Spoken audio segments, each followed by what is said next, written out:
doa kita tidak dikabulkan, amalan-amalan kita tertolak.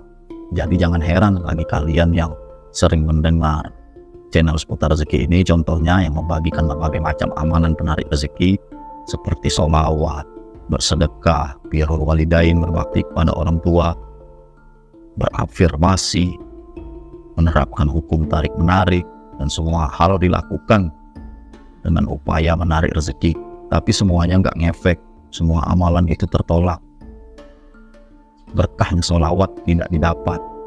Itu salah satunya adalah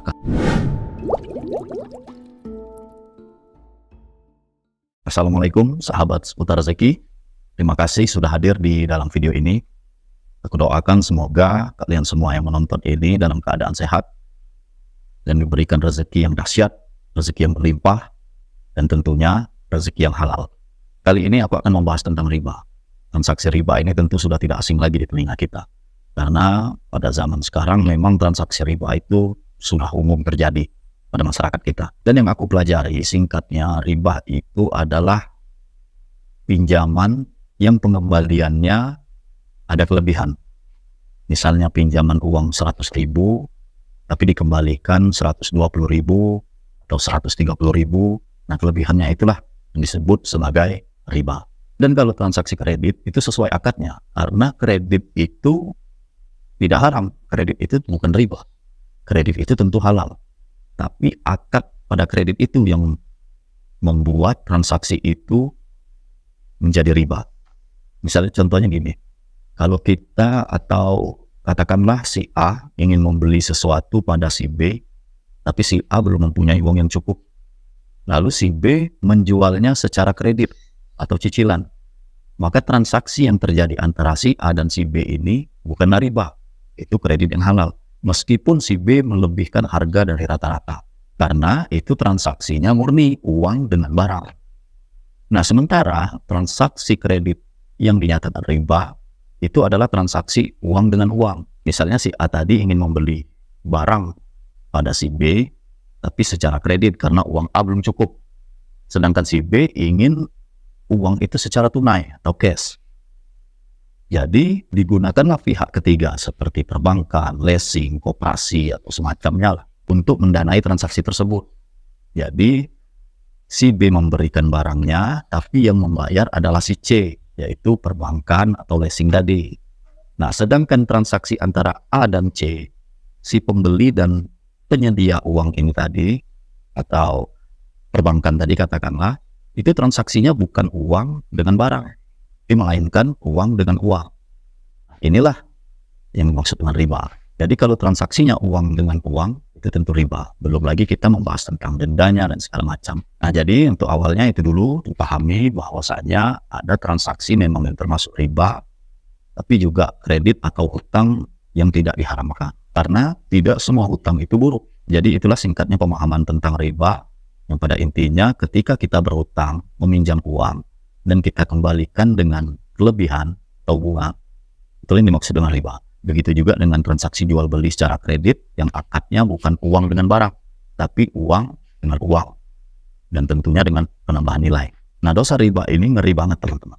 Riba ini adalah salah satu dosa besar yang hukumannya sangat berat, dan begitu banyak dijelaskan di dalam Al-Quran dan hadis tentang bahayanya dosa riba. Salah satunya ancaman Allah terhadap pelaku transaksi riba itu adalah ditantang perang oleh Allah dan Rasulnya. Dan dosa yang paling ringannya itu sama seperti berzinah dengan ibu kandung. Itulah dosa yang paling ringan pada transaksi riba. Jadi memang benar-benar ngeri banget. Nah, kalau berbicara tentang ancaman-ancaman dari dosa riba ini, bisa dipahami bahwa riba ini balasannya bukan hanya menunggu kita setelah dihisab, tetapi pelaku riba ini akan mendapatkan balasannya dimulai dari kehidupan di dunia. Jadi ketika di dunia kita langsung mendapat balasan atas dosa riba yang kita lakukan, ketika kita mati di alam kubur, kita akan mendapatkan balasan dari dosa riba itu juga. Lalu setelah masa kebangkitan di alam kubur, kita juga akan menerima balasan tentang riba. Dan puncaknya setelah kita dihisab, itulah puncak dari balasan yang paling pedih atas riba yang kita lakukan. Jadi bukan hanya menunggu di akhirat, menunggu di neraka baru disiksa, tapi justru di dunia pun kita akan merasakan dampaknya. Nah, di dalam video kali ini aku lebih fokus membahas dampak atau balasan dari dosa riba itu terhadap kehidupan kita di dunia. Sebelum aku membahas dan menjelaskan tentang dampak riba dalam kehidupan kita sehari-hari, aku bacakan dulu ayat Al-Quran dan hadis yang menjadi dasar aku menjelaskan itu. Yang pertama di dalam Al-Quran surat Al-Baqarah ayat 275 yang berbunyi, orang-orang yang memakan riba tidak dibangkitkan melainkan seperti berdirinya orang yang kerasukan setan lantaran tekanan penyakit gila. Dan yang kedua, bersumber dari hadis yang disabdakan Rasulullah SAW yang diriwayatkan oleh Ibnu Majah yang berbunyi, siapapun yang memperbanyak hartanya dengan cara riba, maka akhir urusannya adalah menjadi miskin. Nah, berdasarkan dari Al-Quran dan hadis barusan, aku akan menjelaskan dampak riba ini dari dua sisi. Yang pertama dari psikologi, dan kedua tentu dampaknya terhadap rezeki kita. Jadi yang pertama dari sisi psikologi, dari ayat yang terakhir tadi kita dengar juga ada kalimat tekanan penyakit gila. Tentu balasan kita yang bertransaksi riba ini akan diberikan Tuhan pikiran yang kacau, pikiran semeraut, sehingga rentan mengalami depresi, stres. Contohnya saja ketika hutang sudah mendekati jatuh tempo, sementara kita belum mempunyai uang yang cukup untuk membayar, tentu itu akan membuat tidur yang tidak nyenyak, pikiran yang selalu ketakutan, rasa cemas akan hadir. Belum lagi usaha kita yang sepi, atau kalau kita berbisnis, tagihan kita ke klien macet, dan banyak lagi. Dan intinya kita akan rentan depresi dan stres. Depresi dan stres ini adalah balasan atau dampak dari transaksi riba yang kita lakukan. Yang kedua, kita sulit fokus pada ikhtiar kita. Karena tentunya kita akan lebih fokus pada hutang-hutang yang kita miliki. Otak kita didominasi oleh kekhawatiran atau lebih fokus bagaimana caranya dapat membayar angsuran dari bulan ke bulan. Bagaimana caranya untuk melunasi hutang riba yang kita lakukan. Jadi energi yang kita salurkan bukan lagi pada ikhtiar atau usaha yang kita miliki, tapi lebih fokus dan terbuang sia-sia karena hanya memikirkan hutang. Dan tentunya ini berdampak pada usaha kita, pada pekerjaan kita. Performa pekerjaan kita akan lebih menurun, usaha atau bisnis yang kita lakukan akan semakin tidak terkendali ketika fokus kita sudah beralih. Dan tentunya pada akhirnya juga akan mempengaruhi rezeki yang kita miliki, rezeki yang kita terima. Yang ketiga, pelaku riba akan menjadi malas beribadah. Ini adalah balasan juga dari Allah atas apa yang kita perbuat, atas transaksi riba yang kita lakukan. Ini akan menjadikan kita sulit untuk istiqomah dalam beribadah. Dan tentunya kita ketahui bersama bahwa rajinnya kita beribadah, semangatnya kita beribadah, itu tentunya rahmat dari Allah SWT. Ketika rahmat itu ditutup, tentu kita akan malas dan kita akan dilalaikan oleh kegiatan kita yang siang dan malam mencari rezeki. Siang sampai malam kita berikhtiar untuk melunasi hutang, sampailah ibadah kita terlalaikan. Dan ini merupakan salah satu dampak dari riba yang kita lakukan. Lalu selanjutnya yang keempat, yaitu doa kita tidak dikabulkan. Amalan-amalan kita tertolak.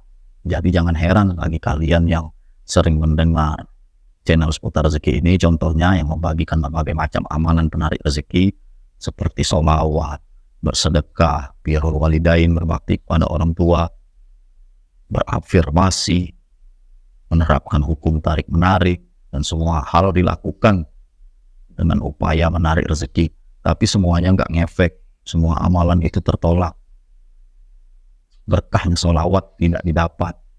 Itu salah satunya adalah karena dosa riba yang kita lakukan.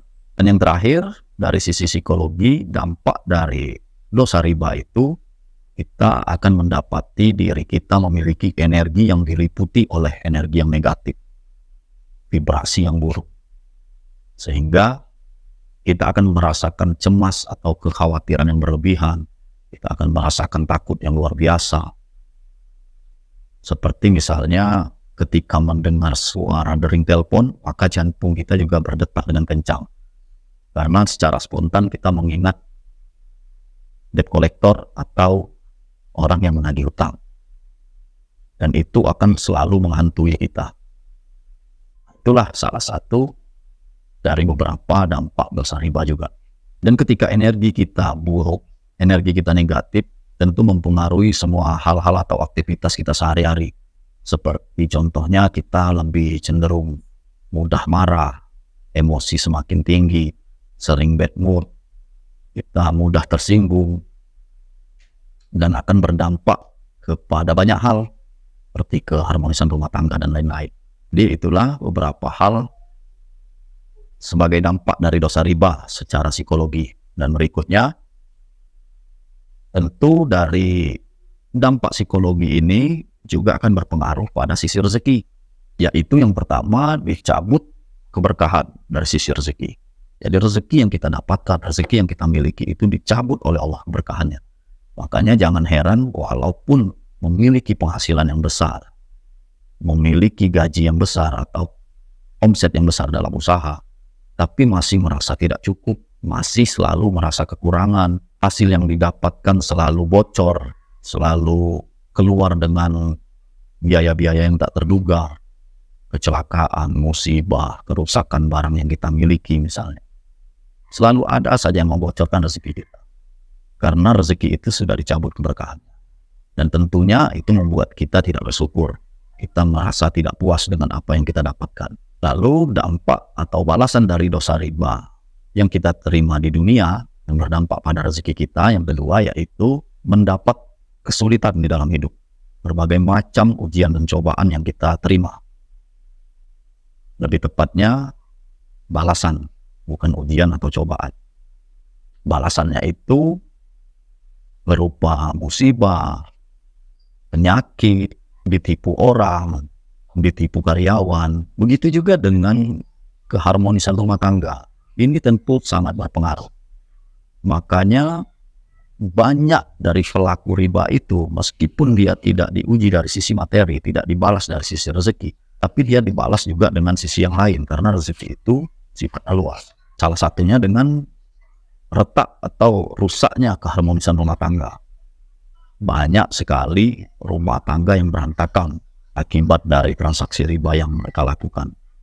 Dan ini kebanyakan tidak disadari oleh pelaku riba. Padahal ini adalah salah satu dampak dari dosa riba itu.